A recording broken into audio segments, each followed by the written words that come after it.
Hello बच्चों, मैं आपको बताने आई हूँ कि आपकी राउंड 2 की काउंसलिंग आज स्टार्ट हो जाएगी। ठीक है, कभी भी हो सकती है आपकी। देख ले रहे हैं कि आपकी जो सीट्स हैं वो लगभग कितनी सीट्स बची होंगी। सीट मैट्रिक्स आने को है, सीट मैट्रिक्स भी आपका जल्दी से आ जाएगा।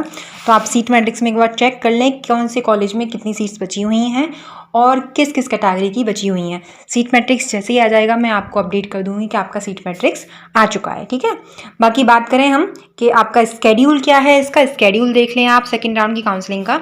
तो ये आपका स्केड्यूल है सेकेंड राउंड की काउंसलिंग का, जिसमें आपकी 23 से आज से स्टार्ट हो रही है, 30 तक आपकी रहेगी आपकी काउंसलिंग। और चॉइस फिलिंग दोनों ही कर सकते हो। रजिस्ट्रेशन फीस आपको पता ही है 500 रुपये लगते हैं और आपकी चॉइस फिलिंग के जो सिक्योरिटी मनी है उसके 5000 रुपये लगते हैं।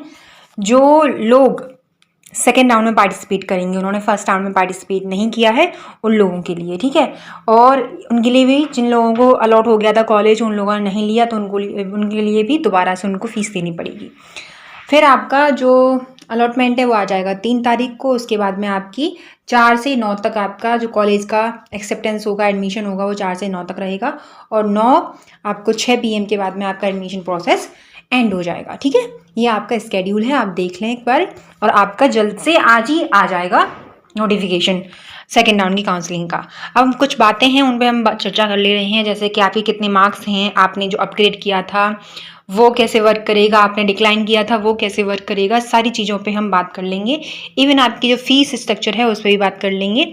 और आपको कौन से जो कॉलेज हैं फिलिंग करनी चाहिए सेकेंड राउंड में, अगर आपको फर्स्ट राउंड में कॉलेज नहीं मिला है तो। ठीक है, देखिए चलिए। आपका जो राउंड 1 है, राउंड 2 है, उसमें आप रजिस्ट्रेशन करवाओगे तो रजिस्ट्रेशन के आपके कितने लगेंगे, 500 रुपये लगेंगे, प्लस आपके 5000 रुपये सिक्योरिटी मनी लगेगी।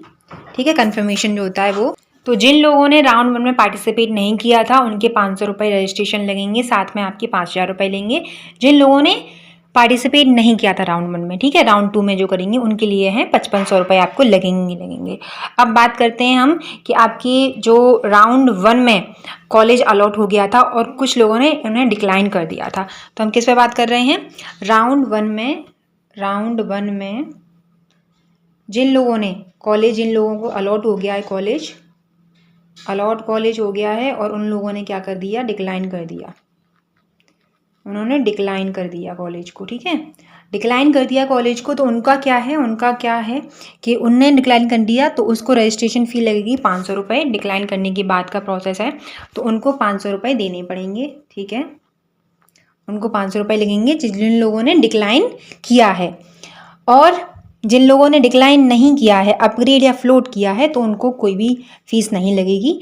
उनको सिर्फ और सिर्फ आपको अपग्रेड करने का ऑप्शन मिलेगा, तो आप अपग्रेड कर सकते हो। राउंड 1 था, उसमें अपग्रेड किया था, उसमें क्या किया था, अपनी सीट को अपग्रेड किया था। तो राउंड 2 में आपको अलॉटेड जो कॉलेज होगा वो ज्वाइन करना ही पड़ेगा।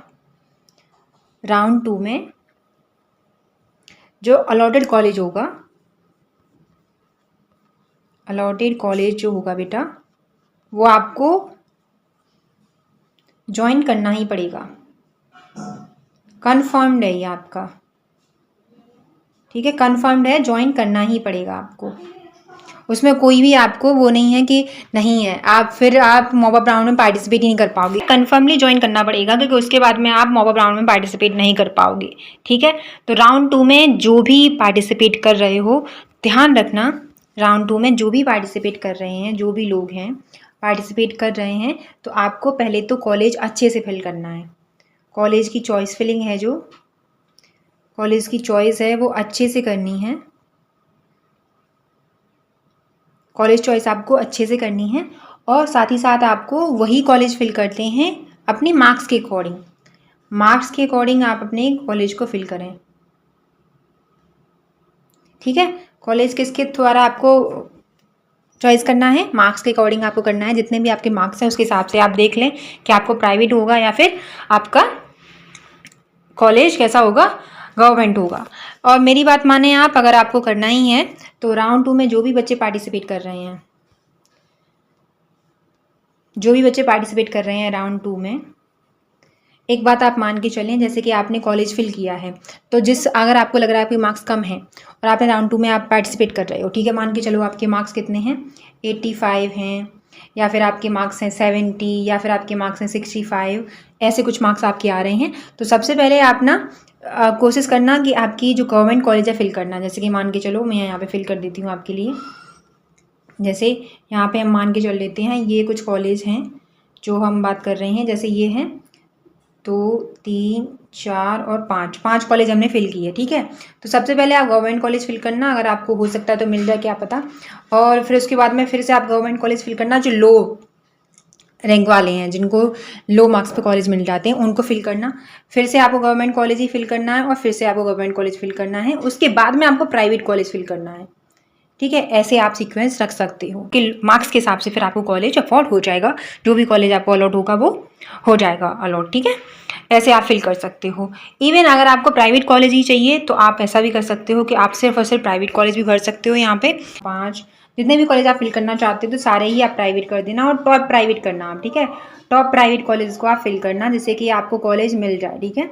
अच्छे कॉलेज को फिल करना, क्योंकि आप जब प्राइवेट कॉलेज में ले ही रहे हो एडमिशन तो फिर अच्छे कॉलेज में लो, जिससे कि आपकी जो मान्यता हो वो अच्छे से प्राप्त हो और आपकी जो प्लेसमेंट हो पाए वो अच्छे किसी जगह पे हो पाए। तो इसलिए टॉप प्राइवेट कॉलेज को सबको भर देना, यहाँ पे सारे प्राइवेट कॉलेज भर देना आप, ठीक है। जितने भी हैं टॉप प्राइवेट कॉलेज को आप भर देना, यहाँ पे आप ध्यान रखेंगे, ठीक है, इन सारी बातों का। ज़्यादा कॉलेज मत भरना, 4-5 कॉलेज भी भर दोगे तब भी आपको एक अफोर्ड कोई कॉलेज उसमें से हो जाएगा। और अगर आप भरना भी चाहते हो तो आप 10 कॉलेज तक भर सकते हो, जैसे कि आपके प्राइवेट ऊपर डाल देना, उसके बाद में गवर्नमेंट को डाल देना, ऐसा कर सकते हो आप, ठीक है। ये हमने कॉलेज की बात कर ली कि कॉलेज आपको कैसे फिल करने हैं, और वो भी अच्छे कॉलेज चूज़ करके रख लेना। मैं बता दे रही हूँ आपको दोबारा से, आपको अच्छे कॉलेज, जो भी कॉलेज हैं top college, top private college, अगर आप प्राइवेट में ले रहे हो एडमिशन तो टॉप प्राइवेट कॉलेज को चूज़ कर लेना। उसके बाद में आप एक लिस्ट बना लेना, उसके अकॉर्डिंग आप उसको भरना कि कितने मार्क्स पे हमारा मिल सकता है, उसी के अकॉर्डिंग हम चॉइस को फिलिंग करेंगे, ठीक है। अब हम आगे इन दूसरी बातें कर लेते हैं। जैसे कि आपके जिन लोगों ने कॉलेज को डिक्लाइन कर दिया है या फिर कॉलेज को अपग्रेड किया है, ठीक है, जिन लोगों ने कॉलेज को डिक्लाइन किया है राउंड 1 में, जिन लोगों ने कॉलेज को क्या कर दिया है, डिक्लाइन कर दिया है या फिर कॉलेज को क्या कर दिया है, अपग्रेड किया था, तो उनको जो 40,000 रुपये अमाउंट था वो देना पड़ेगा या नहीं देना पड़ेगा, उसकी हम बात करेंगे, ठीक है। तो अगेन आपको देने की ज़रूरत नहीं है, उसमें जो 40,000 रुपीज़ थे उनको अगेन देने की आपको बिल्कुल भी आवश्यकता नहीं है, क्योंकि हमने अपने अपग्रेड के लिए ऑप्शन किया है, फ्लोट या फ्रीज़ किया है, तो इसमें आपको 40,000 अगेन देने की ज़रूरत नहीं है।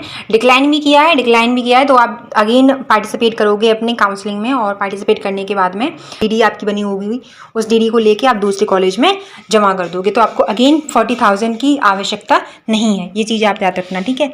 अभी हम बात कर ले रहे हैं कि कितनी सीट्स आपकी बची हुई हैं।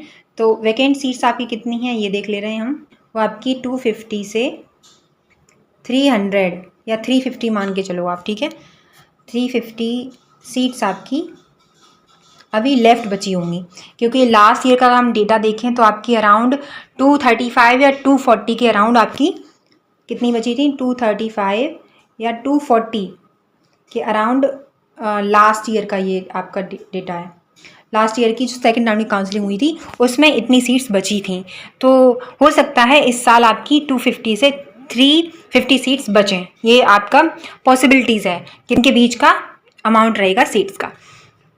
फिर इतनी आपको बता दिया मैंने कि सीट्स कितनी हैं आपकी, तो सीट्स में मैंने आपको बता दी हैं। बाकी हम बात कर देते हैं कि आपको एक और बात दोबारा से मैं दोहराना चाहती हूँ कि राउंड 2 में जो भी पार्टिसिपेट करेंगे बच्चे, उनको सीट लेना कन्फर्म है, सीट लेना कन्फर्म है, ठीक है। उनको डिक्लाइन क्या या फिर फ्लोट या फिर फ्रीज का कोई ऑप्शन नहीं मिलेगा, और जो भी लोग सेकेंड राउंड में पार्टिसिपेट करेंगे वो मॉप अप राउंड में पार्टिसिपेट नहीं कर पाएंगे। सीधा सा आपका जो बुलेटिन है उसमें लिखा हुआ है, और मैं आपको दिखा भी देती हूँ। तो देखिए बेटा, यहाँ पे दे रखा है जो कैंडिडेट राउंड 1 में पार्टिसिपेट नहीं किए हैं वो कर सकते हैं राउंड 2 में पार्टिसिपेट, और जो कैंडिडेट आपके पार्टिसिपेट कर सकते हैं राउंड 1 में of counselling and have not allotted any seat in any college. जिन लोगों को कोई कॉलेज में ना सीट मिली है ना ही कोई कॉलेज अलॉट हुआ है राउंड 1 में, वो भी पार्टिसिपेट कर सकते हैं सेकंड राउंड में। फिर हम बात करेंगे नेक्स्ट पॉइंट की, all candidates who have been allotted a seat in college and have selected in round 1 the option to accept allotted seat and wants to upgrade and participate in round 2, ठीक है। जो भी आपका college था आपको allot हुआ था seat जिस भी कॉलेज में राउंड 1 में, तो ऑप्शन 2 आपने एक्सेप्ट अलॉटेड किया था सीट को और आपने चाहा था कि आपकी जो सीट है वो अपग्रेड हो जाए, तो वो भी राउंड 2 में पार्टिसिपेट कर सकते हैं। फिर देखिए, all candidates who have been allotted a seat in college and have selected option 3 decline, जिन लोगों ने ऑप्शन 3 डिक्लाइन किया था वो भी अपने पार्टिसिपेट कर सकते हैं राउंड 2 में। ये भी आपको ध्यान रखना है। कौन से 2 ऑप्शन थे आपके। जो सेकंड ऑप्शन था वो था एक्सेप्टेंस का, आपने एक्सेप्ट किया था लेकिन आप अपग्रेड करना चाह रहे थे अपनी सीट को, वो भी पार्टिसिपेट कर सकते हैं राउंड 2 में। और थर्ड ऑप्शन था आपका डिक्लाइन वाला, जिन लोगों ने डिक्लाइन किया था वो भी पार्टिसिपेट कर सकते हैं राउंड 2 में। ये आपकी एलिजिबिलिटी होगी राउंड 2 की, ठीक है। बाकी और देखते हैं अब कौन नहीं कर सकते हैं, उनका देख लेते हैं। तो कुछ ऐसे बच्चे हैं जिन्होंने राउंड 1 में पार्टिसिपेट किया था और उन्होंने ऑप्शन पहला जो एक्सेप्टेंस था वो अलॉट किया था और do not wish to participate round 2 उन्होंने फ्रीज कर दिया था कि हमें राउंड 2 में पार्टिसिपेट नहीं करना है, तो वो राउंड 2 में पार्टिसिपेट नहीं कर सकते हैं, ठीक है।